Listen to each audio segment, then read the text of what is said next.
Потписот на Агапи Дика е втор на договорот од декември 2017 склучен меѓу Меѓународниот сојуз Скопје и градежната фирма Пелистер кој тежи 720.000 евра.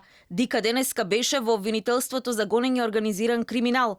Кај Вилма Рускоска беше околу 2 часа на распит, но одби да каже за што зборувале. Сестринската врска со судијка од апелација и помогна од третиот нефункционален влез да ја напушти зградата, обидувајќи се да ги избегне медиумите. Каде завршиле тие пари што бизнесмените ги уплаќале? Не знаете ни вие? Зашто сведочевте вие? Знаевте ли дека Јовановски врши криминални действија? Бизнисменот Зоран Азманов, за разлика од Дика, кажаот и го проширил исказот во обвинителството.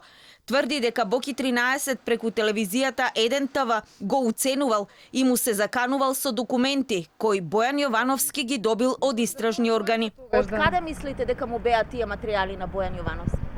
Па он самиот велеше дека од финансова полиција и од специјалното јавно обвинителство. И Фатиме Фетај и Лиле Стефанова до вчера вработени во СЈО, денеска дојдоа во обвинителството за гонење организиран криминал, ама велат дека од технички причини била нивната посета за наводни броеви на предмети.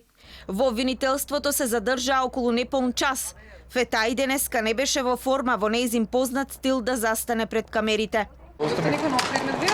Не, апсолутно. Освен за уцени и милионски трансфери, обвинителката Вилма Русковска ја интересирало и каде пазареле Јовановски. Па на распит денеска била и продавачка од бутик за брендиран мебел и облека од француската марка Пиер Карден. Милионската афера рекет неколку месеци како да се развлекува во обвинителството за гонење организиран криминал и корупција. Досега осомничени се само тројца – Бојан Јовановски, Зоран Милевски и Катица Јанева.